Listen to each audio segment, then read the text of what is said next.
Vamos a revisar algunas biopsias gástricas.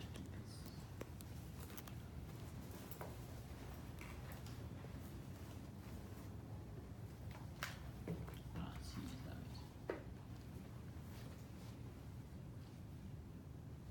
bien. Sería bastante bueno que les mandemos a hacer un debercito.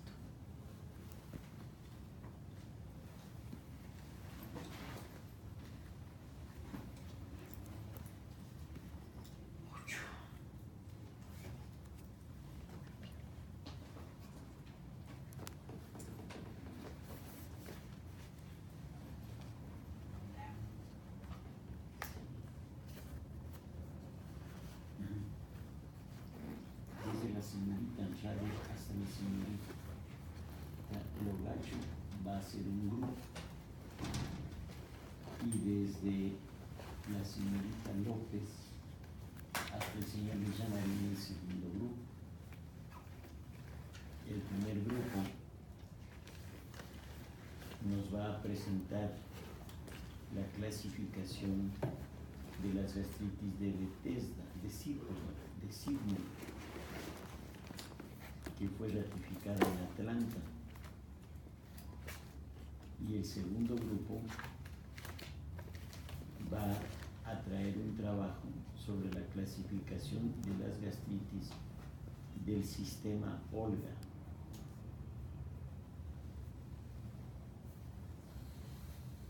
Sí. Entonces, hemos de recibir ese documento, esos dos documentos, de hoy en 8 para evaluarlos.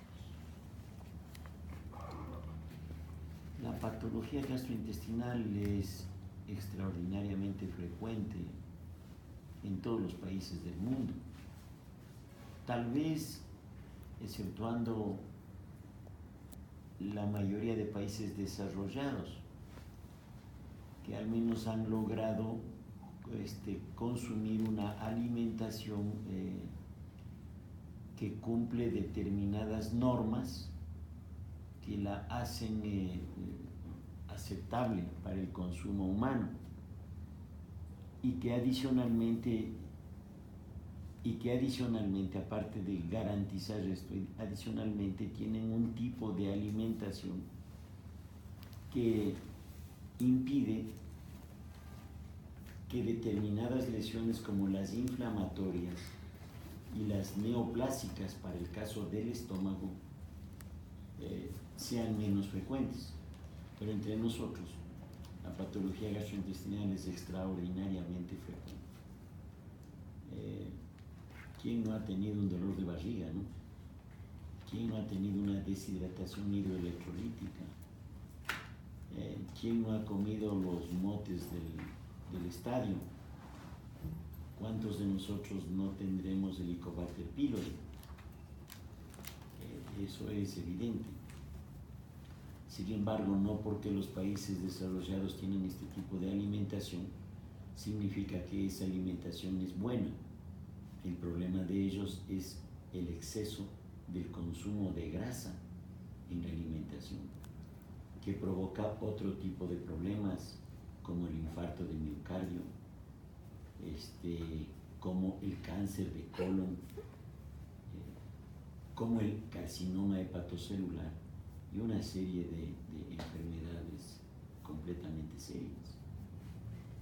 Eso significaría entonces que en todas partes se cuecen habas, ¿no?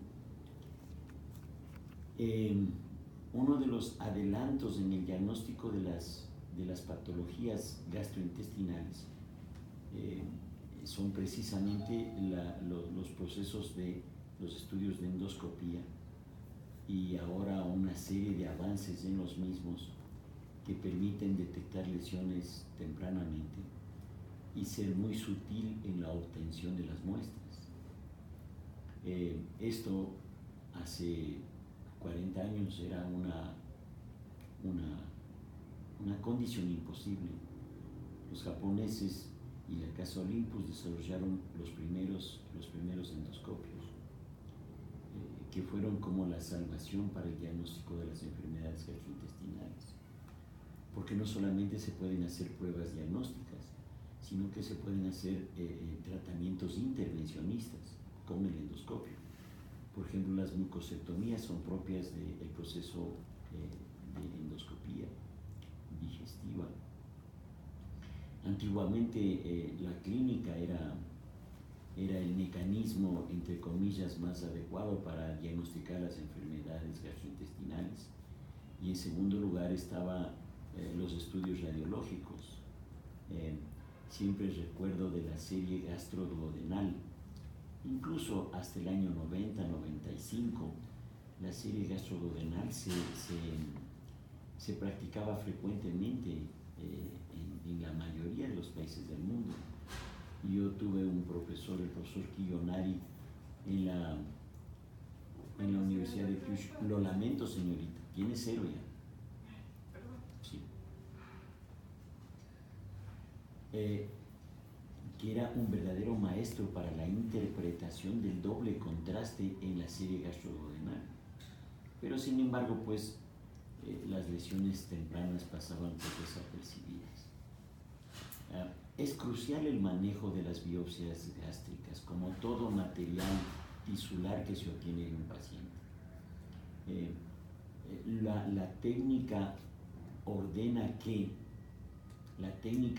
que las biopsias, una vez obtenidas, deben ser colocadas sobre un pedacito de cartón, un pedacito de 1 centímetro cuadrado de cartón, y la superficie libre de la mucosa tiene que estar no en contacto con el cartón, sino la base de la biopsia.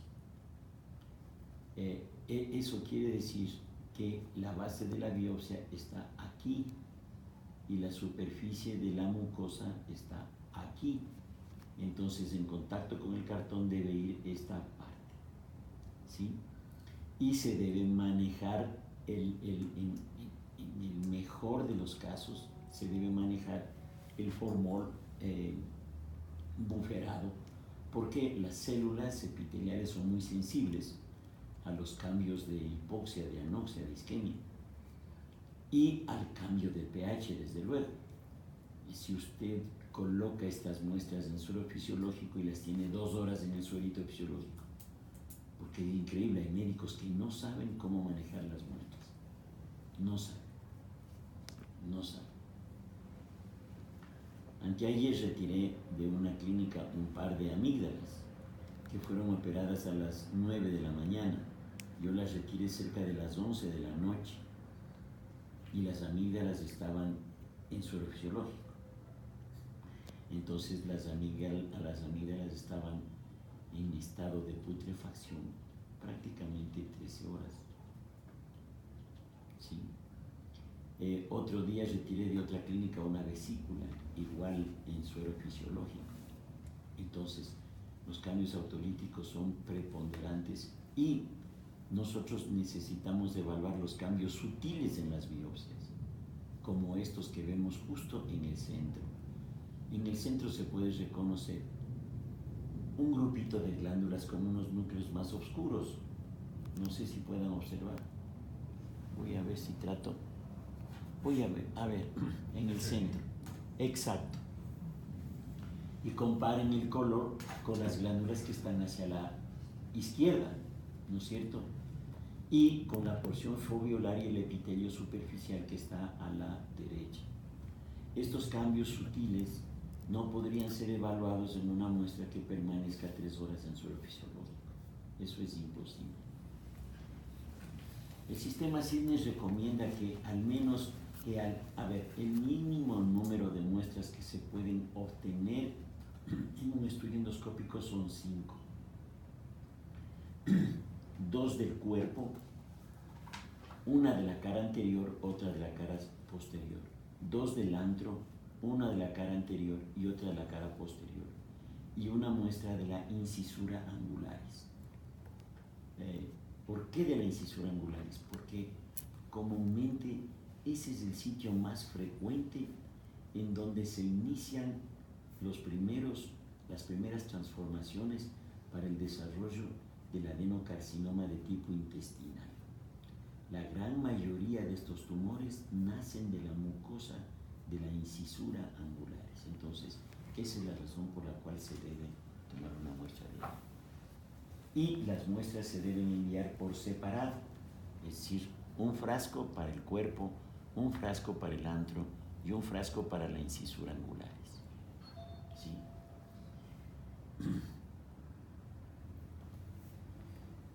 ¿Por qué?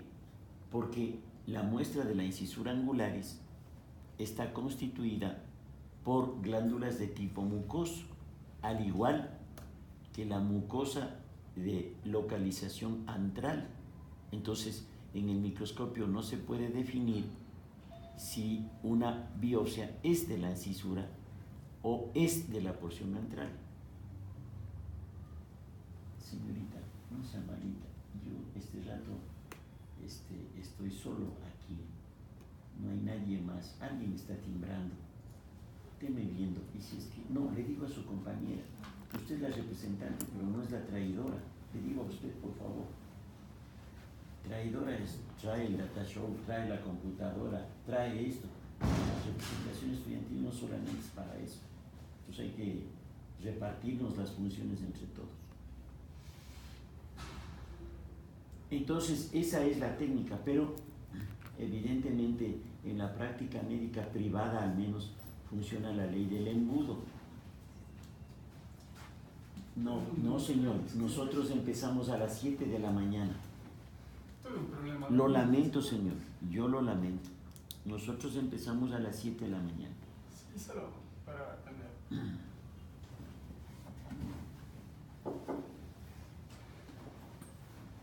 Porque aparte de interrumpirnos en la práctica, usted viene atrasado. O sea, nos quita el hilo de la conversación. En serio, ¿qué estábamos hablando? Perdón, ¿qué era? ¿Qué muestras tienen que llevar en 3 partes? No, les hablaba de la ley del embudo. Ustedes sí conocen un embudo, ¿no? Tiene una porción más ancha y tiene un tubito delgadito. En términos generales, el endoscopista por el procedimiento cobra 10x, el valor a 10x. ¿Sí? Y lo que cobra el patólogo por poner el diagnóstico es 1x. Si las muestras vinieran en 3 frascos serían 3x. 3x para el patólogo y 10x para el endoscopista. Pero si se hacen esas cosas, el valor del procedimiento aumenta, ¿no es cierto? Y la posibilidad de que se hagan endoscopías disminuye. Entonces, ¿qué hay que hacer? Poner todas las muestras en un solo frasco para que el endoscopista cobre 10 y el patólogo cobre 1. Esa es la ley del embudo. Por eso no se harán patólogos. Claro. Ahora mismo tengo que diagnosticar un linfoma intestinal. Que seguro el cirujano cobró 20x y el patólogo cobrará 2x. Entonces no es así. Entonces ponen un solo frasco, como este ejemplo, miren. Aquí tenemos una muestra del antro. Aquí tenemos una muestra fundamentalmente del antro. ¿Sí? Aquí tenemos una muestra del cuerpo. Y aquí tenemos otra muestra del cuerpo. Es un paciente de 60 años de edad, Para evaluar si es que una biopsia es representativa, tenemos que encontrar esa lámina rojita que está a la izquierda. ¿Qué será eso?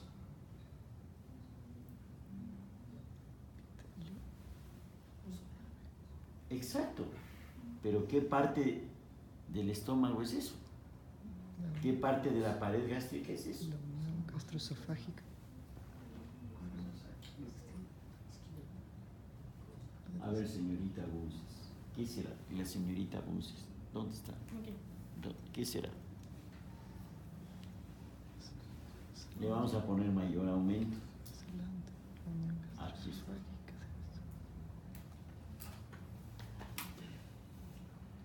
Pero pero rapidito nomás, porque aquí tenemos 1 hora y ya han pasado 20 minutos.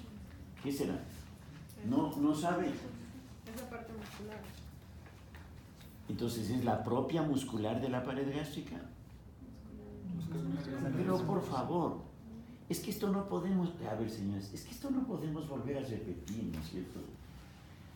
Que la pared gástrica está constituida por 4 capas histológicas: la mucosa, la submucosa, la muscular, la serosa. O sea, volvamos al primer semestre. Que entre la capa mucosa y la submucosa existe una lámina de tejido muscular liso, que es la muscular de la mucosa, ¿no es cierto? Entonces, la muscular de la mucosa nos muestra el fin de la mucosa. Y esto es el comienzo de la mucosa. Por lo tanto, estamos evaluando todo el espesor de la mucosa, ¿sí? Entonces, todos los fragmentos deberían contener la muscular de la mucosa para evaluar y poner el diagnóstico de gastritis. Si no hay eso, no podemos poner el diagnóstico de gastritis, porque no tenemos referencia, ¿no es cierto? Por ejemplo, en esta zona, ustedes ven que el número de glándulas es poquita, ¿sí? Es poquita. Apenas hay 4 dispuestas en sentido horizontal. ¿Nos puede mostrar, por favor? A ver, también, dejemos que no solo usted muestre, sino que también usted, señorita, muéstrenos, por favor. Tome el aparato y muéstrenos. Digo las reglas. ¿Qué le muestro, por favor? Lo que pregunté. O sea, pero si estoy yo... Ya ve, entonces, si yo estoy pensando en la inmortalidad del cangrejo, estoy viviendo otro mundo. No, este man puede hablar lo que quiera. Este viejo puede decir lo que sea. Este burrito puede decirme cualquier cosa. Yo estoy en otro mundo. Yo fui clarito y concreto. Y pregunté y dije que para evaluar la gastritis, uno tiene que tener todo el espesor de la mucosa en el corte histológico. Y la mejor referencia es la muscular de la mucosa. Segundo, dije que para hablar de atrofia, solamente viendo la muscular de la mucosa, podemos evaluar si no hay o no hay atrofia. Les dije, por ejemplo, en este campo yo encuentro 4 glándulas mucosas dispuestas en sentido paralelo, una junto a la otra. ¿Nos puede mostrar esas 4 glándulas? No, ahí está una. Yo digo 4. Esa es de ahí. No, esa es la porción foveolar. Ahí nomás. Ahí tiene, mire, desde abajo. No, señale de una en una, desde arriba. 1, baje 2, baje 3, baje 4. Sí. Y normalmente, para no hablar de atrofia, esas glandulitas deberían estar dispuestas no como están en sentido paralelo, sino hacia la muscular de la mucosa. ¿Sí? Y deberían haber al menos 4 tortuosidades. Me explico. Para hablar de que no hay atrofia, debería haber aquí una glándula, acá otra, acá otra, acá otra, acá otra, acá otra. Entre 4 y 6. Aquí tenemos solo una. ¿Y igual acá? Solo una, igual acá solo una. Toda la lámina propia en esta zona está reemplazada por tejido linfoideo asociado a las mucosas o por linfocitos relacionados con un trastorno inflamatorio. Una de las dos cosas. La evaluación de la biopsia nos demostrará o una o la otra cosa. Recordemos siempre que en la lámina propia y en la submucosa uno puede encontrar folículos incluso linfoideos que son los linfocitos que van a desarrollar lesiones de tipo MALT, los maltomas, ¿no es cierto? Entonces, aquí hay solo tejido linfoideo y fibrosis. Entonces, aquí nuestro diagnóstico sería gastritis crónica atrófica, ¿no es cierto? Y esta es una zona del antro, porque se ven que las glándulas son de tipo mucoso, tienen un citoplasma clarito.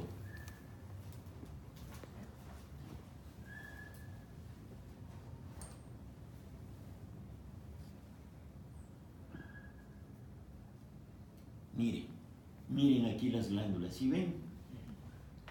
Miren, aquí tenemos en el centro 3 y 3, 6 y 1, 7 y 1, 8. Y todas las glándulas son de tipo mucoso, verán bien. Aquí está el epitelio superficial y las foviolas, ¿sí? Que están absolutamente conservadas, las células son normales, los núcleos son basales, probablemente el tamaño de las foviolas está un poquito disminuido, ¿sí? Bien, entonces, en consecuencia, este es un fragmento que corresponde al antro, el que vimos. Este también, miren las glándulas de tipo mucoso, ya, aquí, ¿no es cierto? Todas estas son glándulas mucosas. Pero si nosotros nos vamos un poquito más acá y nos localizamos aquí, ¿qué vemos? ¿Cuál es el cambio que vemos? ¿Cuál será el cambio que vemos? Señor Caiza, ¿cuál será el cambio que vemos? Podemos observar en la mitad de la... Levántese y muéstrenos, por favor. Podemos observar un cambio en el tamaño de los núcleos y una mayor coloración de estos. O sea, están mucho más marcados. ¿Qué más?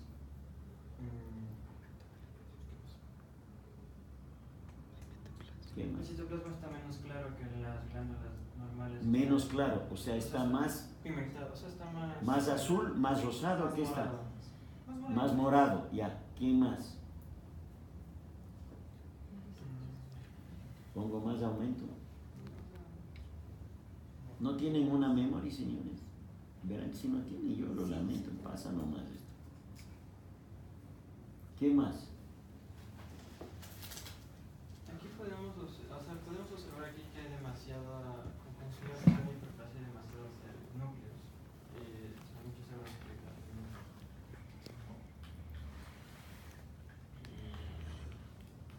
O sea que usted dice que hay una hiperplasia O sea, ahí se observaba demasiado. de las células que están conformando las glándulas. Uy, ya moví.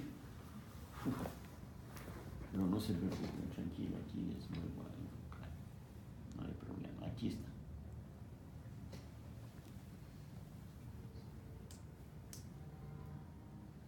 Eso. Más aumento, más aumento. Bueno, sí, a ver, siéntese por favor. Sí, primero, si comparamos estas glándulas, que son normales, que tienen un núcleo basal, un citoplasma eosinófilo pálido, microvesiculoso, con estas, el cambio es absolutamente diferente, ¿no es cierto? Primero, hay una irregularidad en el tamaño de los núcleos, ¿sí? Sin embargo, todos ellos tienen un denominador común, han aumentado de tamaño, ¿sí? Están más coloreados, se les ven más azules, ¿sí? ¿Sí? Se les ven más azules. Este definitivamente es un cambio atípico. Definitivamente es un cambio atípico. ¿Qué otra palabra podríamos utilizar en vez de atípico? Señor Villamarín. Plimorfismo. No.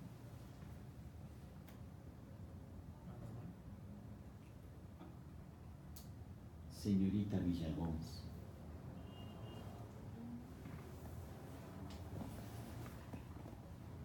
¿Qué otro término podríamos usar en vez de atípico? Por favor. Anormal. Displásico. Displásico. ¿No es cierto? Displásico. Ahí hay una displasia. Esa es una displasia de bajo grado. Pero no solo eso. Sino que adicionalmente, Reconocemos estas bolitas aquí, aquí, aquí, aquí. Aquí, aquí, aquí. ¿Qué serán esas bolitas blancas? ¿Qué serán? Perdón. ¿Qué serán? Claro que es moco. Lógico que es moco. Esto es metaplasia intestinal. ¿Sí? Esta es una metaplasia intestinal que con esta tinción podemos decir que es una metaplasia intestinal incompleta o de tipo colónico, porque no se ve que el borde de la célula tenga un ribete en cepillo y tampoco se ven células de Panet en estos cortes. Entonces, esta es una metaplasia intestinal incompleta. En la evolución de la enfermedad, la metaplasia incompleta está más comprometida con la displasia que la metaplasia completa. Porque esta metaplasia no es de tipo de intestino delgado, sino de tipo de intestino grueso.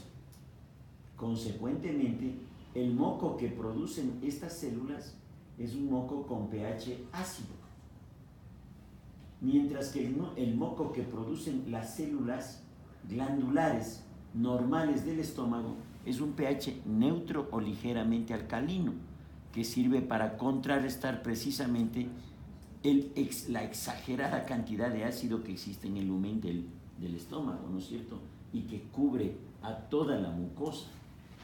Entonces aquí tenemos una metaplasia intestinal de tipo incompleta y una displasia de bajo grado.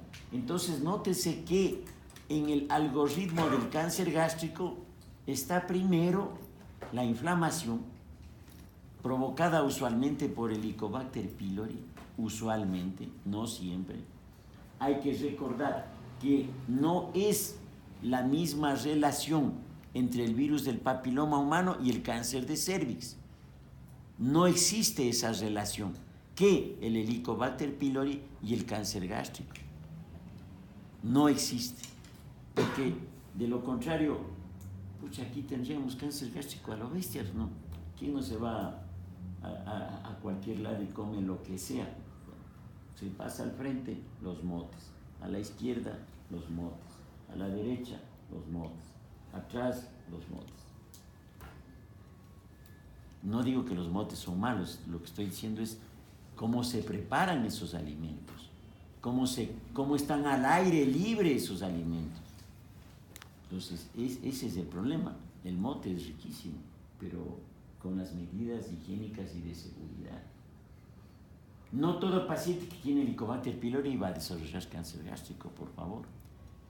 Pero sí toda paciente que tiene el virus del papiloma con alto riesgo tiene también alta probabilidad de desarrollar un cáncer de cervix.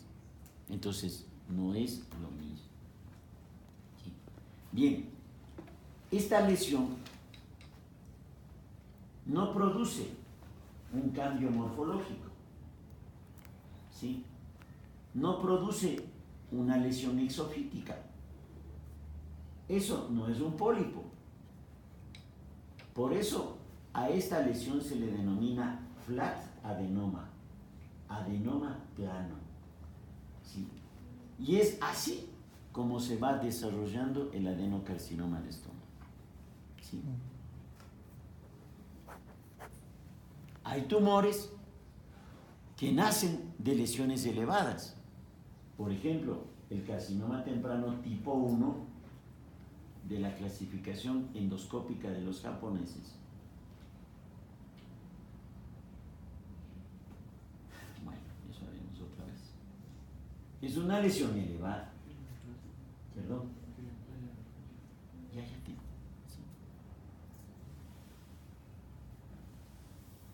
Sí.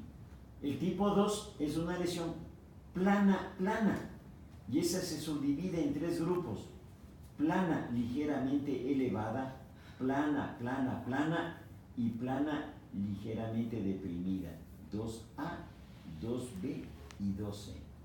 Y el tipo 3 del carcinoma temprano, que es un tipo excavado, ¿sí? Bien.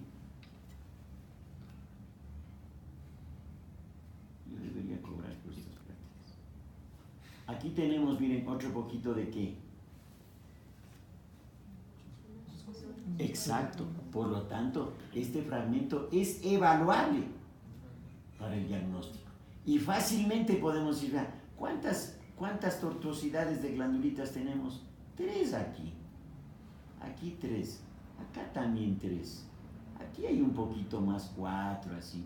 Entonces esta zona es típica de una gastritis crónica, atrófica, con metaplasia intestinal incompleta, más adenoma plano.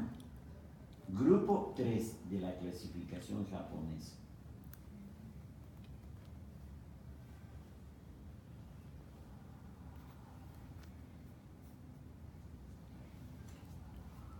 Imagínense que estamos en un desierto. Ustedes forman parte del desierto. Yo vengo y pongo una gota de agua en el desierto. Bueno, no exageremos. Y pongo 1 litro de agua en el desierto. No es nada. Bien. Aquí, en cambio,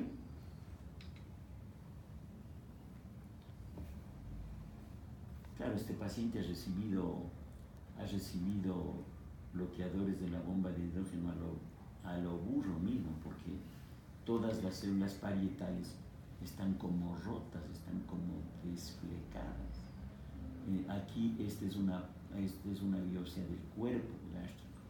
No importa si le ponen en el mismo frasco antro y cuerpo, porque uno no se da cuenta. Si es que esto es una mucosa del cuerpo, uno tiene que ver células oxínticas, ¿no? Células parietales y células principales. Pero la mayoría de estas células parietales están hecho poncho, destruidas, irregulares. Son aquellas que tienen un citoplasma eosinófilo, que están aquí en el centro. Pero se les ve todo hecho poncho. Aquí hay unas poquitas conservadas, 2 que 3. ¿Sí? Entonces, y células principales, tal vez en el centro aquí unita. Pero el epitelio superficial está extensamente aplanado, pero no tiene mayor situación interesante. En el tercio superior de la lámina propia hay edema y adicionalmente hay eritema. Por ejemplo, aquí, miren, si ven todo esto rojito que está por debajo del epitelio. Entonces está en el cuerpo, esto es una gastritis crónica no atrófica eritematosa. Como es obvio, la atrofia es un proceso normal en la mucosa gástrica. La atrofia es un proceso normal en una mucosa gástrica. La mucosa gástrica es como la piel, ¿sí? A nadie se le puede ocurrir que una persona de 70 años no tenga arrugas, ¿no es cierto? Y que pese a todo el colágeno que engañosamente ha tomado, le ha hecho bien, no hay tal, no es cierto. Entonces la mucosa gástrica envejece como la piel. Este envejecimiento empieza desde los dos extremos, desde la parte superior, desde el fondo, y desde la parte inferior, desde el píloro.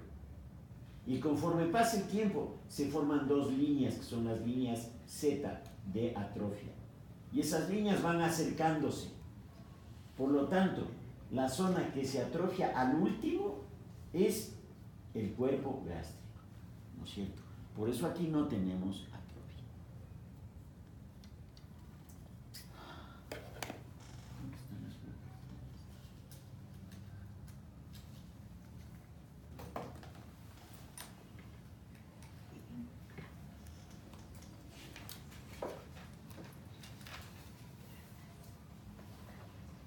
Y cuando hay atrofia, encontrar el Helicobacter pylori ya no es posible. El Helicobacter pylori se encuentra cuando la metaplasia intestinal es incompleta y el moco que produce esa metaplasia incompleta es ácido. Ahí se pueden encontrar en algunas circunstancias el Helicobacter pylori. Aquí tenemos una tinción que es la tinción más barata para estudiar el Helicobacter pylori. Es la tinción de Giemsa o de Wright. Las mejores son las de metenamina, plata y otra que menciona Robbins, que es ¿cuál? Señorita, revise el Robbins, usted viene trayendo. Platina. Ahí hay una foto. De Warting Star. Star. Estaba esperando que la señorita busque.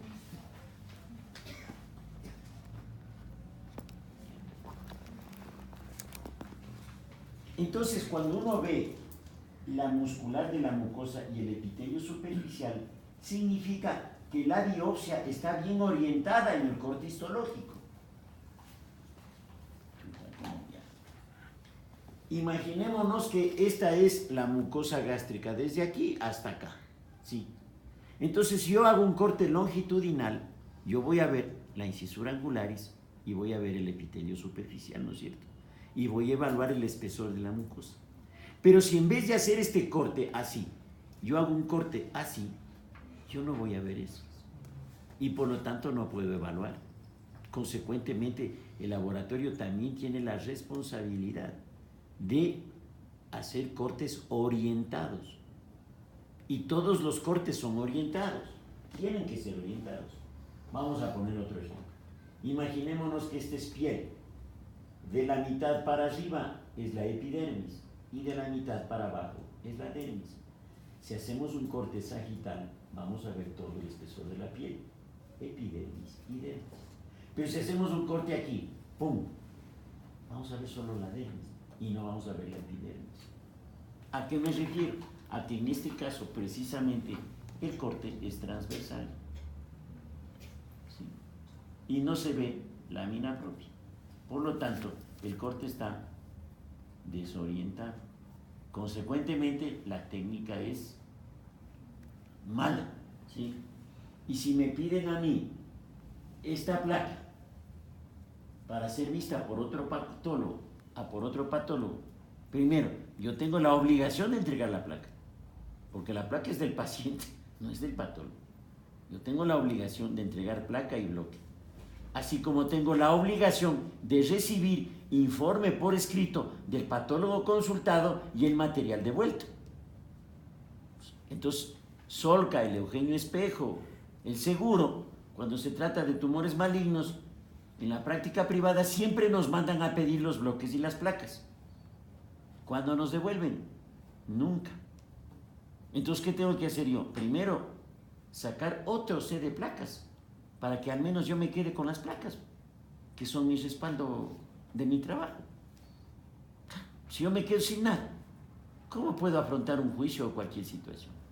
Si yo mando esta placa afuera, ¿qué va a decir el patólogo? Lo lamento, no es evaluable, no hay muscular de la mucosa. No sé cómo el patólogo se ha arriesgado a poner un diagnóstico. Entonces, el trabajo en patología es un trabajo serio. Aquí tenemos casi solo la porción foveolar de la mucosa, ¿sí?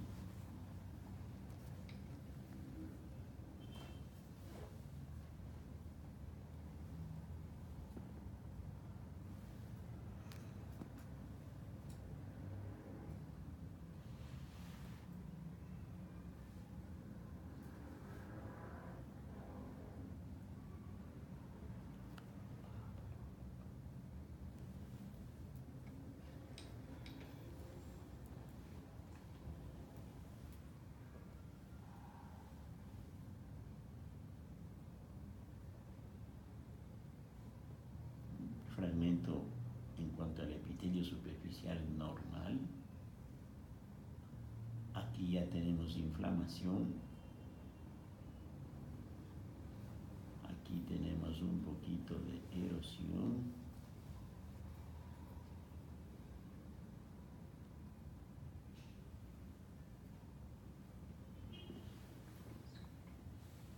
¿Qué mucosa será esta?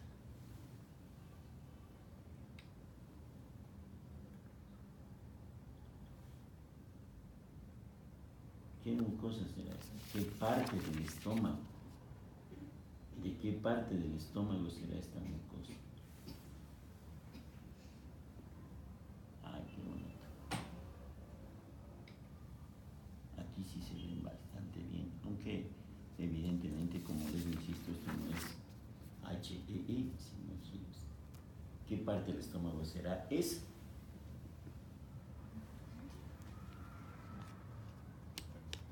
Señorita Nastur, ¿dónde está? Yo. ¿Qué parte será esa?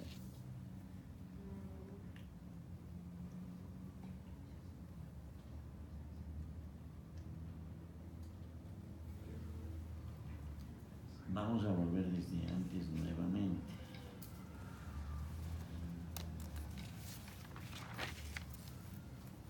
Y vamos a examinar este fragmento. Identifique, vea cómo son las glándulas de este fragmento.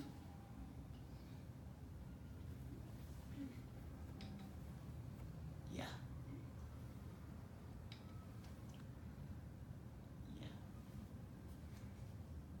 Aquí está. ¿Sí? Ya. Ahora vamos a mostrar el otro fragmento.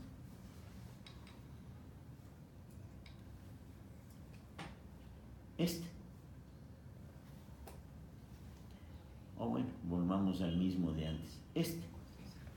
Ahora, ¿qué será este fragmento?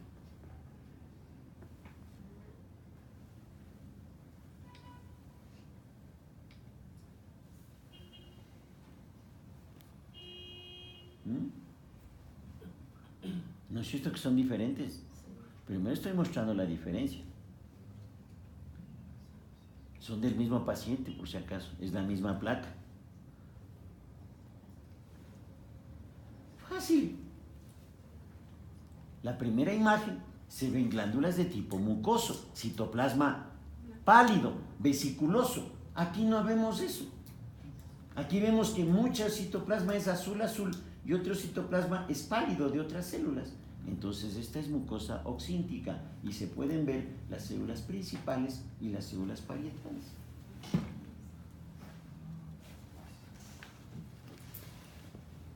Estas son células principales y estas son células parietales. Si ves ese citoplasma rosadito pálido, estamos en el cuerpo.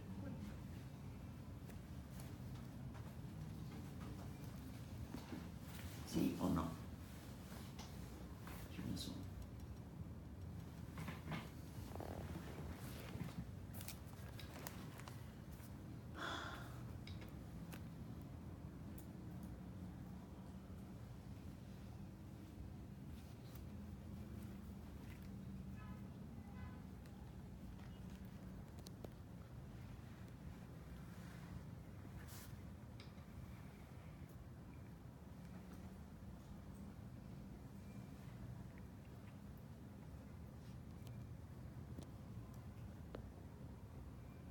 Por ejemplo, esta es una zona probablemente de la incisura angularis que tiene mucosa oxíntica que está aquí en el centro y estas otras glándulas que son de tipo mucoso. Miren. ¿No es cierto? Ya. Mira.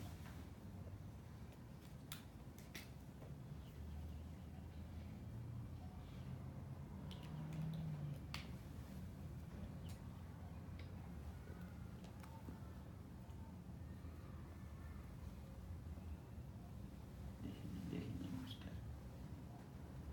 Yo creo que eso.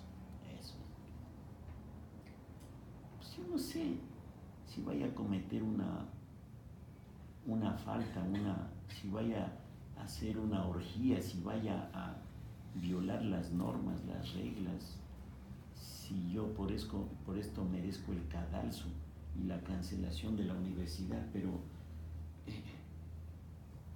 vamos a hacer una rifa y yo voy a poner el premio con los 3 grupos y vamos a hacer una rifa, ¿no? Y el producto de esa rifa va a servir para que nosotros pongamos un relojito en cualquier parte. Esos relojitos que cuestan $12, $15, así, para poner ahí o para poner allá.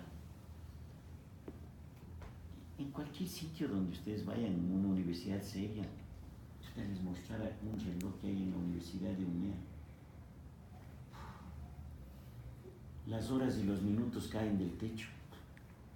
No sé, será ilusión óptica, pero van cayendo del techo. Y todas las salas de clases, las salas de conferencias, los auditorios, siempre tienen un reloj. Claro, entonces uno no necesita estar viendo a cada rato, no quiero eso, no quiero eso. Solamente cambia la mirada y ya. Entonces vamos a ver.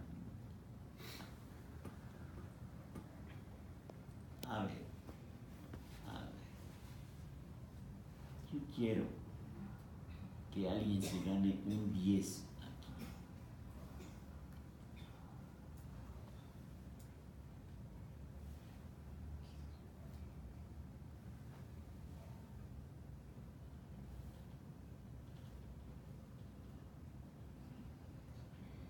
Eso.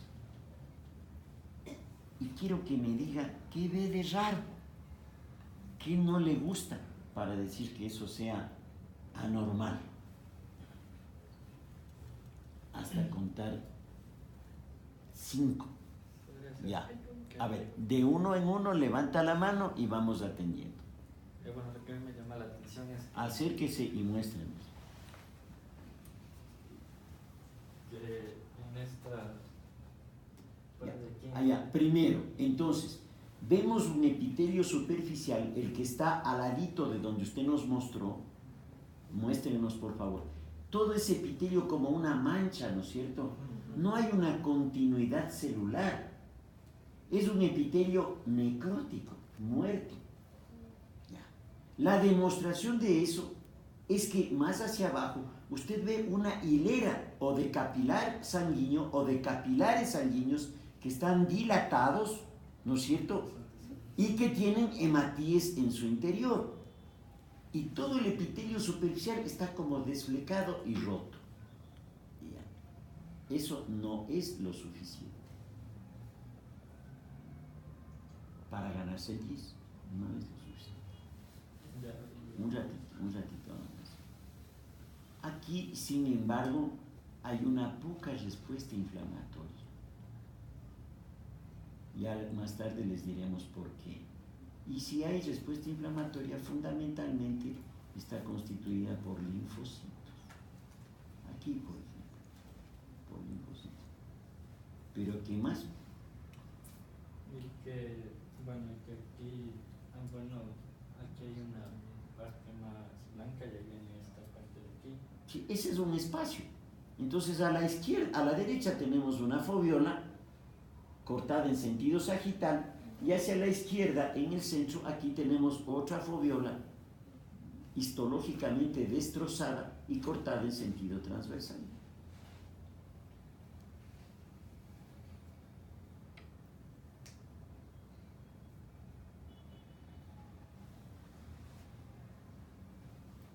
No, ya no ha habido más aumento.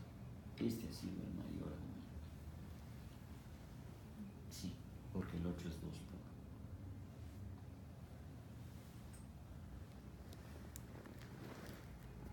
¿Qué más? La pigmentación del... No, aquí hay miles de Helicobacter pylori.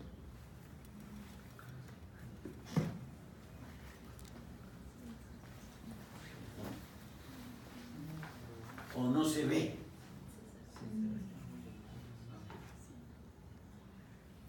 Entonces, Aquí hay formas vacilares y cocoides de Helicobacter pylori, por montones, ¿no? Sí, ejecutando su acción patológica evidente, ¿no es cierto? Destrozando a las células superficiales, ¿sí? Destrozando a las células superficiales. Y vamos a seguir viendo, ¿no? Entonces, ¿qué sucede con este paciente? Primero, aquí hay más. Aquí en el centro hay más. Todas esas cositas azules larguitas, ¿sí?, que no tienen que ver con el tejido, son los Helicobacter. Miren aquí cómo los Helicobacter le están haciendo poncho a la célula. Me refiero a la que les dejo en el centro, como que tuviera una gran vacuola clara, blanca, ¿sí? Llena de Helicobacter pylori. Y me olvido de las fotos, lo principal. Perdón que voy a regresar para mostrarles las fotos.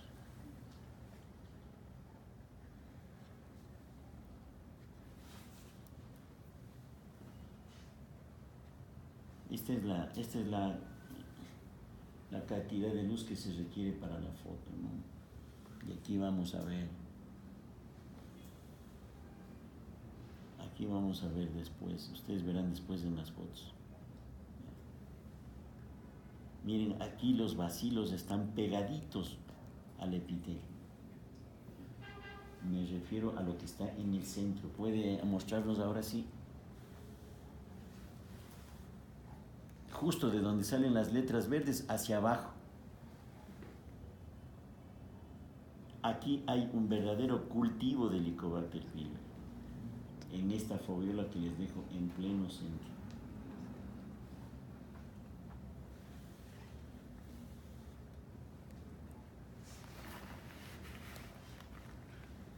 Entonces les he tenido el gusto de presentarles a los Helicobacter pylori.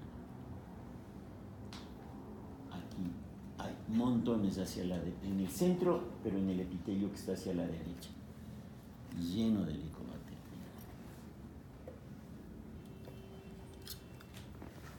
Y para terminar, les vamos a mostrar una vez más. Este es un corte histológico de una gastrectomía subtotal, seguramente. Entonces aquí se puede reconocer perfectamente la mucosa, ¿no es cierto?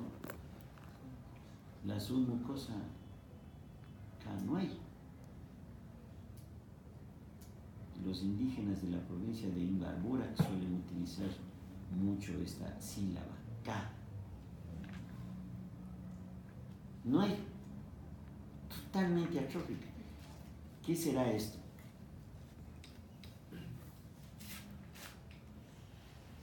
Cuando yo doy estas prácticas, me quedo como cuando voy a almorzar y me brindarían solamente la entrada, un plátano. Porque toda la información se queda en ascuas. Miren, aquí, ¿qué hay aquí en el centro? Pero rápido. Metaplasia intestinal. Miren, esta foviola con metaplasia intestinal. Muscular de la mucosa, no hay. Todo está reemplazado por fibrosis. Y submucosa, peor, no hay. La mucosa se asienta directamente, casi en la capa muscular. ¿Sí? ¿Y qué delgadita es la mucosa? ¿Cuántas tortuosidades tenemos? 2 a duras penas. 1. Miren.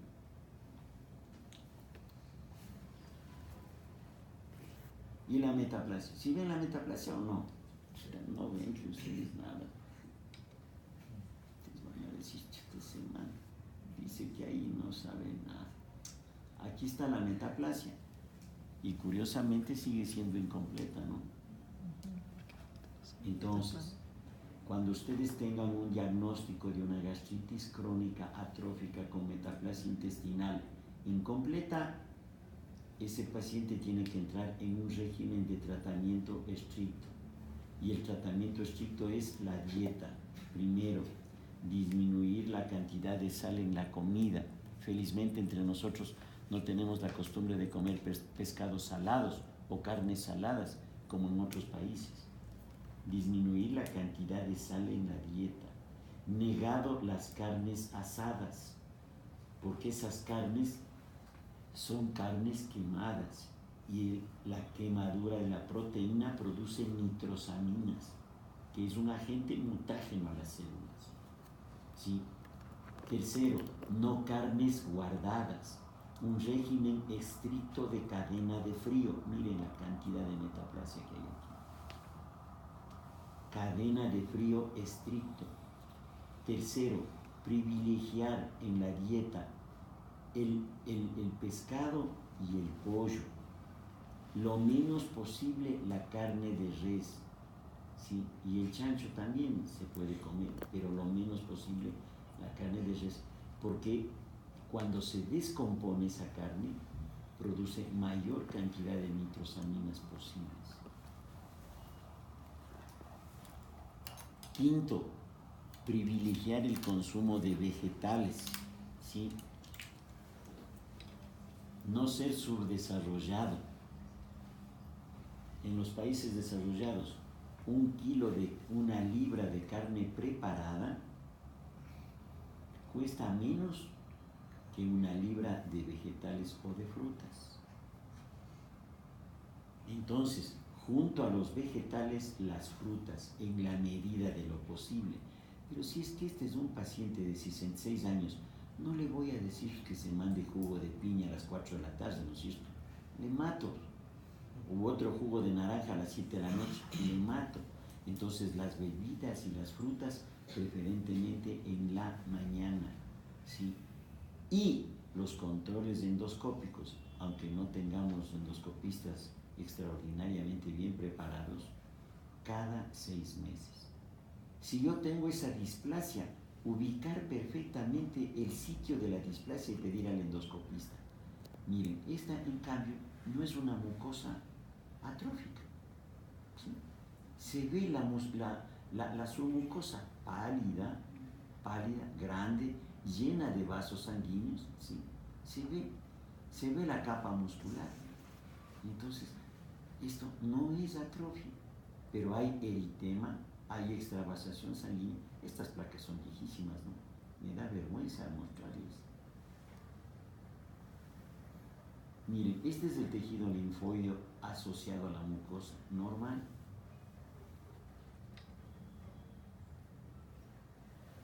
No le tomo foto porque me va a dar vergüenza. Y es vergüenza ajena, ¿no? Es vergüenza ajena. Ni siquiera es mía. Aquí hay otro tejido linfoideo asociado a las mucosas, normal. Y la submucosa pálida, constituida por tejido conectivo laxo, también se pueden encontrar adipocitos, pero ricamente vascularizada, porque de aquí sale la nutrición para la mucosa. Es una mucosa normal. Noten ustedes la cantidad de glándulas que hay. Y esta zona de las foviolas, si ven que fea se ve, esto no es anormal, esto es un cambio autolítico. Es cuando el estómago no ha sido fijado rápidamente. Muy probablemente esta es una placa de una autopsia. Entonces ya no se ve nada. Comparen lo que veíamos en las biopsias con lo que vemos aquí. Entonces noten ustedes que la fijación del tejido es una parte consustancial para obtener una buena placa y consecuentemente un buen diagnóstico. El diagnóstico no solamente está desde los oculares a los objetivos. El diagnóstico está en obtener bien una muestra, que la muestra sea representativa, que la fijación sea adecuada, que el procesamiento sea justo y que el cerebro del patólogo esté en capacidad para entregar una probabilidad diagnóstica. Gracias, señores.